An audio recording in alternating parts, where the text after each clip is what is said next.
Terima kasih pemirsa masih bersama kami di Halo Indonesia.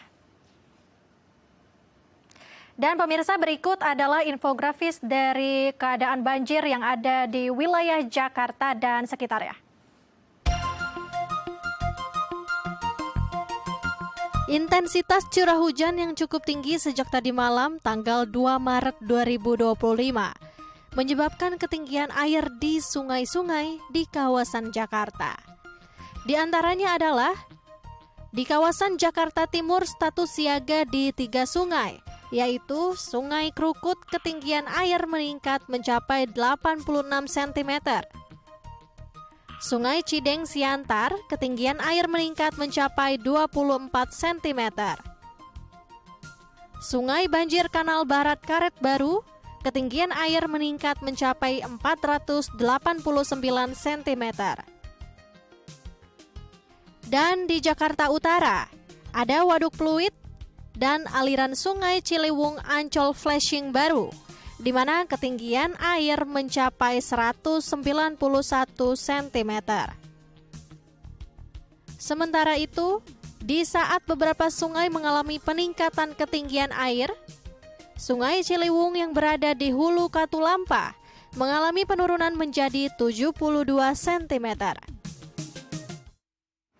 Ya pemirsa, itu tadi ketinggian air di sejumlah sungai di Jakarta, di mana terjadi 60 RW yang terdampak luapan Sungai Ciliwung, dan BPBD DKI Jakarta sudah menyiapkan mitigasi bencana sejak tadi malam dengan menurunkan perahu karet serta membagikan makanan sahur yang ada di kawasan banjir. Berikut ini hasil petikan wawancara tim Halo Indonesia dengan Muhammad Yohan selaku Kapus Datin BPBD Jakarta. Saat ini tercatat ada sekitar 60-an RT ya, sampai dengan pukul 10. Ini ada sekitar 60-an RT yang tergenang. Wilayah yang paling parah itu di wilayah Jakarta Timur dan Jakarta Selatan ya. Ini wilayah-wilayah yang memang dari tadi malam itu sudah kami prediksi ya akan terjadi genangan atau banjir. Sejak pukul 8 ini sudah terpantau dari comment center kami di BPBD. Kami sudah mendapatkan early warning system dari alat-alat kami yang ada di lapangan. Ada beberapa unit kami punya alat-alat early warning system yang tersebar di sepanjang Kali Ciliwung. Juga didukung dengan informasi dari BNPB ya. BNPB juga menyampaikan early warning system bahwa akan terjadi intensitas air yang cukup besar akibat hujan ya di wilayah Jawa Barat. Sama-sama kita ketahui bahwa Sungai Ciliwung itu merupakan satu aliran sungai yang berasal dari puncak dari Kabupaten Cianjur, lanjut ke Kabupaten Bogor, Kota Bogor, kemudian Depok ya. Dan dari pintu air sendiri, ini dari pintu air Katulampa memang sudah siaga 1 ya. Jadi sejak tadi malam kami sudah mempersiapkan personil petugas penanganan bencana. Nah, kebetulan tadi malam juga saya piket ya. Jadi kami sudah menyiapkan segalanya, termasuk kami sudah menyiapkan di gudang itu, logistik itu sudah kami siapkan. Dan pada saat mulai terjadinya genangan air di pukul 1 dini hari, ini kami sudah mulai bergerak nih untuk membantu mengecek genangan dan mengecek juga warga yang memang apabila butuh dilakukan evakuasi ya terhadap warga tersebut. Selain itu kami juga sudah mengalirkan barang-barang yang ada di gudang perbekalan.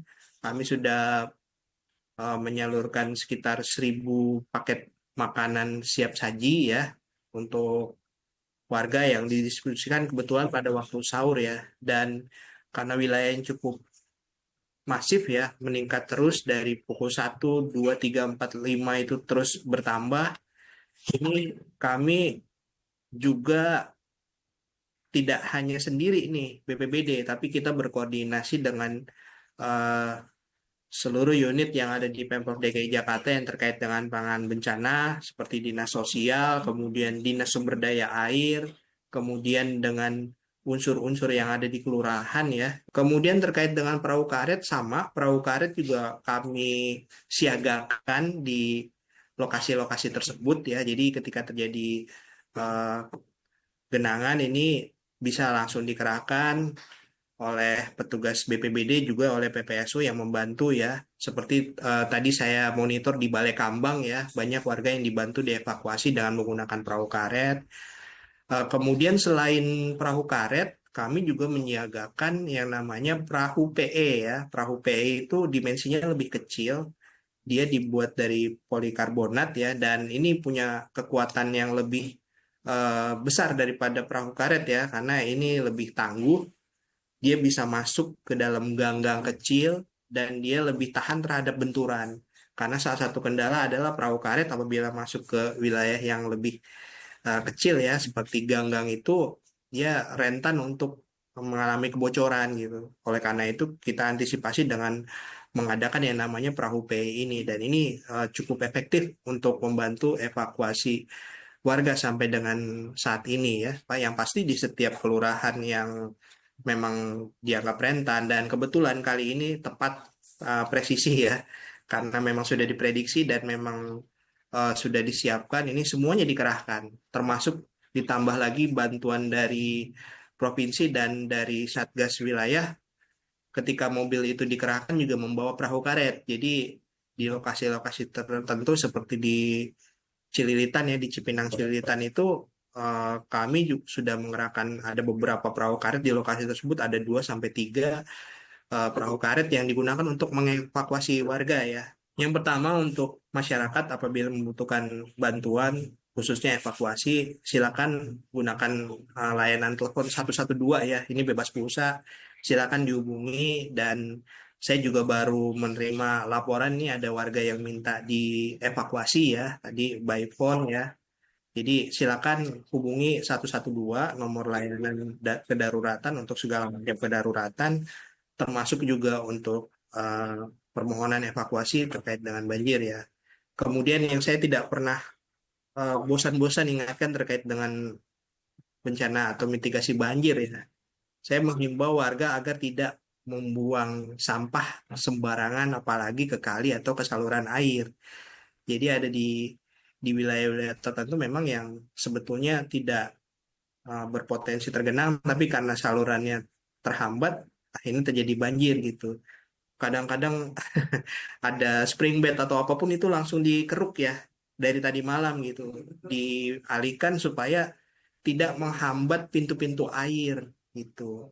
Jadi Baik. ini masalah sampah cukup problematik ya, dan himbauannya tolong dibantu ini menjaga kebersihan Jakarta dengan tidak membuang sampah sembarangan, khususnya ke saluran air atau kali, karena ya dampaknya ya seperti ini ya, eh, yang mengakibatkan. Pemirsa, kami masih memiliki informasi lainnya. Untuk itu, pemirsa jangan kemana-mana, tetap di Halo Indonesia.